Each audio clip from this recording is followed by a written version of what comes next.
Ke informasi lainnya pemirsa, tim hukum paslon Capres-Cawapres Ganjar Pranowo dan Mahfud MD resmi menyerahkan dokumen kesimpulan terkait sidang sengketa pemilihan Presiden 2024 ke Mahkamah Konstitusi.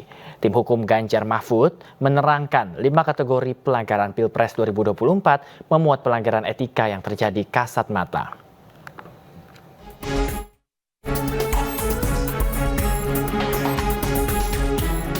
Tim hukum paslon Capres-Cawapres Ganjar Pranowo dan Mahfud MD resmi menyerahkan dokumen kesimpulan terkait sidang sengketa pemilihan Presiden 2024 ke Mahkamah Konstitusi.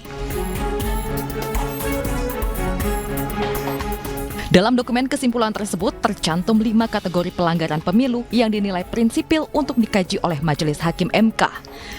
Ketua Tim Hukum Ganjar Mahfud Todung Mulya Lubis menerangkan 5 kategori pelanggaran Pilpres 2024 memuat pelanggaran etika yang terjadi kasat mata, yakni terkait putusan MK nomor 90 yang meloloskan Gibran Rakabuming Raka sebagai calon wakil presiden.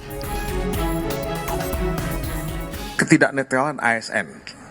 Ini diakui dan ada beritanya di media bahwa ASN itu tidak netral sama sekali. Ini seperti suasana Orde Baru gitu. Ketika Korpri menjadi bagian dari mesin politik Golkar untuk memenangkan pemilu pada waktu itu. Nah, ASN tidak menjadi bagian dari partai politik.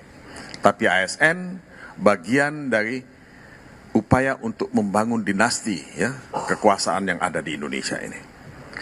Nah, yang terakhir itu pengangkatan pejabat-pejabat kepala daerah yang dilakukan sebelum ya pencoblosan, beberapa waktu sebelum pencoblosan. Nah, mereka ini juga menjadi ujung tombak dari mesin kekuasaan untuk melanggengkan kekuasaan dan membangun dinasti kekuasaan. Ya.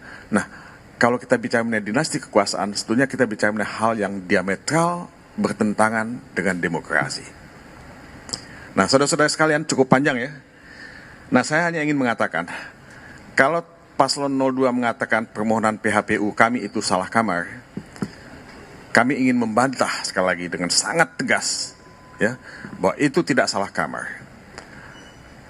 Mahkamah Konstitusi berhak dan berwenang untuk memeriksa, mengadili permohonan PHPU yang kami ajukan. Kategori pelanggaran lainnya yakni nepotisme yang dipertontonkan oleh penguasa demi melicinkan langkah Gibran sebagai cawapres. Selain itu adanya abuse of power atau penyalahgunaan wewenang yang dinilai terkoordinasi, masif, dan terjadi di berbagai wilayah di Indonesia. Dari Jakarta, Tim Liputan iNews melaporkan.